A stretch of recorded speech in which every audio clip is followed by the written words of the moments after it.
Hello, good morning. We are live from Automation Star, and I'm here with Lalit. Hi. And I just practiced his surname, and I'm going to try it again, but now it's on air, so I'll probably do it wrong. Bhamare? Yeah, you won Hey. the five stuff. Very cool. Yeah. So we are going to have a fun talk. It's the second day of the conference, so we've already had day one where you had your deep dive. hmm How did it go? it went well, though it was the last session of the day. Yeah. I was quite positively surprised with the energy and enthusiasm that people had. That kept me very motivated, and it was well received and very well engaged with questions and conversations. So I had a good time. Good. And what was it about? So it was about testability, in principle, taking automation beyond regression. I have been in testing and automation space from around 18 years now, and whenever I look at what progress we have made, I just keep seeing new and newer tools with new features, which are cute and nice to have, but not really breakthrough innovation or something that will help testers beyond automating their regression checks or typical checks for that matter. And I told myself if I complain, I could also be the part of the solution, Yeah. which is how this idea of this workshop was born. I did a full day workshop last year at Automation Star. It got a very good response. We were this close to winning the Best Tutorial Award, Yeah. but then You lost against another really good one. yeah, exactly. That's a definitely good one. So this year we decided to do a deep dive. And so in our workshop, we discussed about what are different things that testers can do through automation, and particularly keeping testability in mind. It still surprises me that testability is still very less talked and less discussed topic in organizations. Yeah. They come to know of it mostly when things are gone completely haywire, Yeah. and it's too late to think about it because testability is not something you do as a retrofitting all the time. Observability can help you, but why to wait for disaster to happen if you can always prevent things? So we discuss lots of ideas around what testability really means, how it is not just about the product but also about the people and also the project environment that we work in, and how testers can leverage on that understanding and knowledge to be more effective, more influential, particularly in the times when the traditional testing activities are easily lifted up and done by AI at scale. So yeah, that was fun. That was fun. We had quite interesting conversations. I showed them the testability scorer uh, through automation that we created with the help of Playwright framework and AI, and that was good starting point for them to basically understand how they can tweak it, how they can modify it for their own project context, and take their automation understanding beyond just writing typical checks. Yeah. And those are things that I always hope that those new and fancy tools that promise the world fix stuff like that, but they never seem to tackle it well. I keep asking, I keep wondering, Yeah. guys, where is the innovation? Yeah. Newest and coolest thing I saw was maybe self-healing and self-driving automation, this and that. Right? It's cute, but it's not innovative enough in my opinion. I think our industry is too obsessed with simply about automating regression and automating checks, but uh, automation in itself can be very powerful, very useful if we educate testers to think beyond simply automating their test. There are lots of activities they could automate. There are lots of things and information they can gather through automation, which they traditionally, as a human, cannot necessarily penetrate and deep dive in. Yeah. So it's high time, particularly now we have technologies and AI based applications in place which can facilitate this entire information gathering, experimentation, penetrating in areas which we can't typically go in. It's really an exciting time for testers if they know how to have fun. It is, yeah, and having fun is also a topic that I spoke about, I think, yesterday with one of the other speakers. Uh huh. And where's the biggest fun for you in testing? Ah, Um, I find it very interesting the pleasure behind finding things out. It's something that keeps me very excited about testing. I came across Richard Feynman's writing, I think a decade ago, where he explained the pleasure behind finding things out, Yeah. and that was kind of a validating moment for me as a tester. And I decided I'm gonna stick here Yeah. for my entire career. Maybe, I don't know, but yes, I love finding things out, and that's what makes testing fun for me. Great. Yeah. You light up when you talk about it. It's very fun to see. Yes. Yeah. So, how do you deal with the stuff that you haven't found out yet?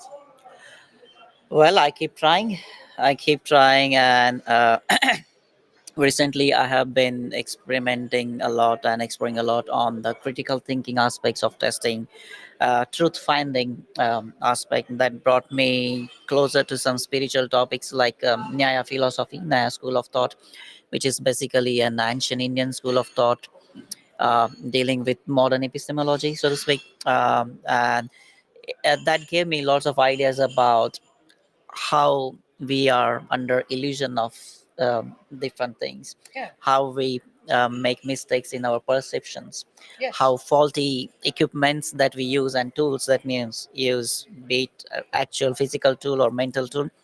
There are lots of ways, possibilities where we can get things wrong, and when we operate on wrong input and information, we are only Yeah. creating devastating output, so to speak.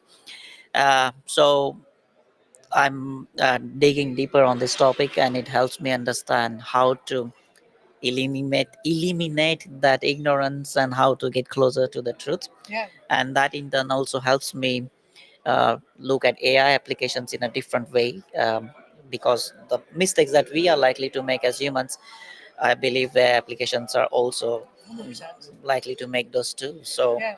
knowing yourself, knowing your own intelligence as a human helps you understand artificial intelligence better, Yeah. and that's how you make a difference. I like how you described perception, and I believe that our perception is fundamentally flawed. But as Yes, a tester, I struggle with it because sometimes, like, I have observed this result. Can I trust it? that's And then I exactly try the to prove if question. I can trust it. Hmm. Yes, have being self-critical and trying until you are fully convinced Yeah. that what you are seeing is actually the truth. That's definitely, and that's exactly what makes things fun as well. Yeah. And it's I usually find that my perception of where failures could happen um, is not great. I'm great at finding bugs, but predicting where in the process something Mm-hmm. will fail. Mm-hmm. How how do you I challenge got a that? lot of insights about it when I read about reasoning behind errors, and or like a theory behind errors in Nyaya itself. So there are lots of ways we could get things wrong. There are valid means of acquiring knowledge and also invalid means. Sometimes our past memory can mess things up. Sometimes the things that we are using as an equipment to perceive it could be faulty. So being aware of how things can go wrong gives you that awareness about being conscious there. Yes. If you are to rely on someone's testimony, you also need to understand that this person or this oracle could be wrong. Yeah. So you need to find your own way to understand. But I developed a heuristic which I call trick heuristic. It's based on the logical syllogism from Naya School of Thought. Hmm. It's a 5 element syllogism as compared to or in opposed to Aristotle's syllogism. Yeah. So having these 5 elements gives you an extra leverage on being more critical about things. So you question your assumptions, you question your observations, you try to arrive at a conclusion, and that's how you basically use logical reasoning Yeah. to arrive at a conclusion. The more you practice it, the more you engage with it also with your colleagues as a team, the probability of finding truth is higher Yes. than simply believing your acceptance criteria and going about automating it. Yeah. I like to use the Socrates method to Hmm. ask questions to understand. Precisely. but it's that's kind of difficult to do with a computer or system.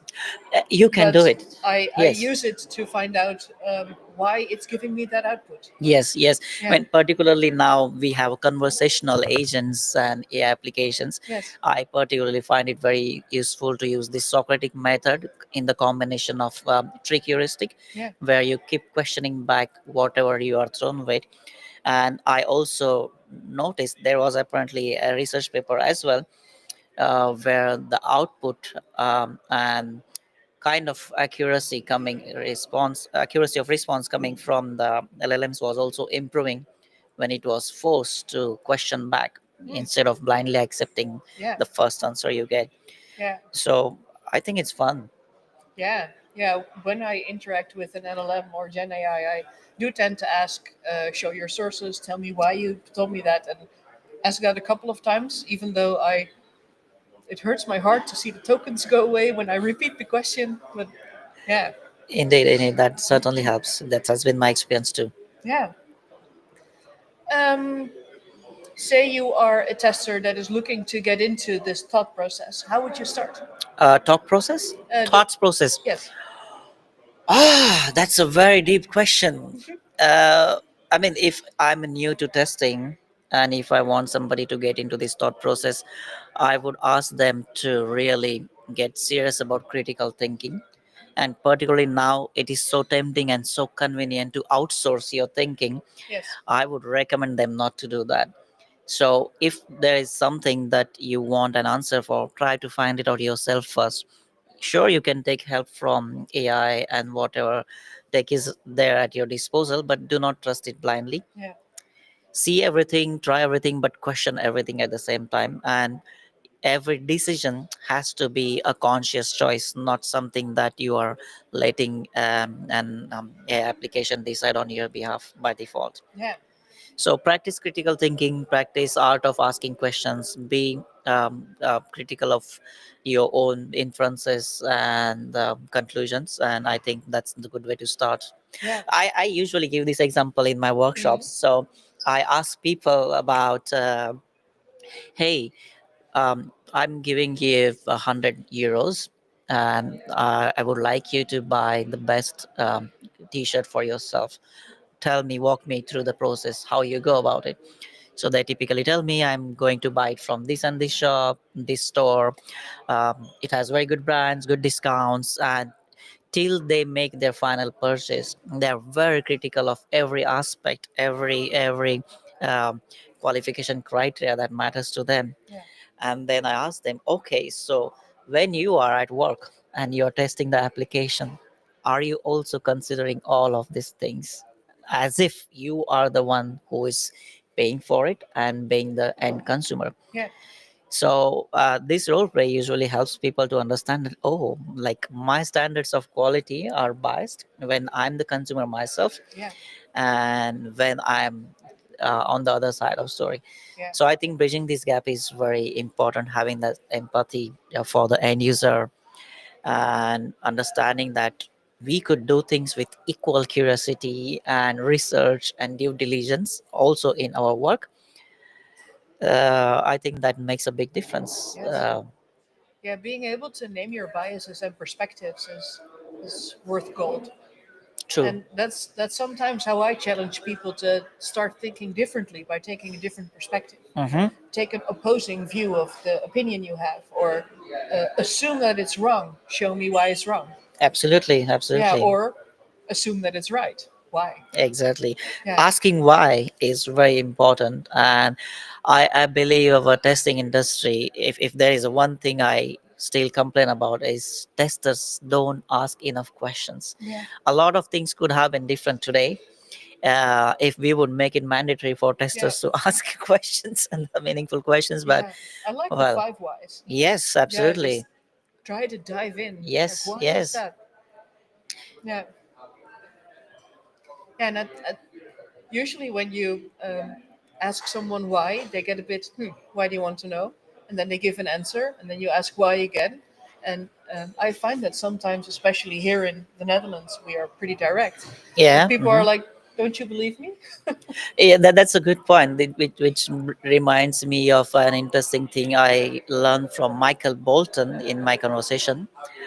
He introduced me to the idea of interactional expertise, Yes. which I believe originally comes from Harry Collins.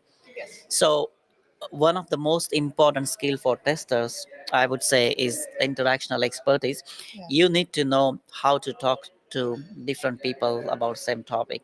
So if you're talking to a person who kind of takes an offense, maybe you need to change your way of communicating with them without affecting the outcome or the goal of your conversation. Yeah. If you're having the same conversation with CEO, you need to talk about the topic in different information, different choice of words, and the same discussion can happen with a junior person in your team with a different choice of words. So it's ultimately about communication, be it with humans, be it with AI. If you can't communicate well, you can't be great at testing. Yeah. That's the truth. Yeah, and it's also you're so often the bearer of bad news, or bad quality, or the fact that you weren't able to establish any form of quality. And there's so much worth in being able to say that in a clear and concise way that leaves the bond that you have with someone intact, but to be very real on the actual message. Like, this is not great. We are okay, but this is not great. That's true. This is Yeah. this is what we get paid for. This is our job, and I think we need to stick to the truth of our profession and be authentic with it. The Yes. more authentic we are, the more credibility we would get. And I believe once you establish that credibility in your team with your work, people tend to listen to you and Yeah. they know they benefit from your inputs.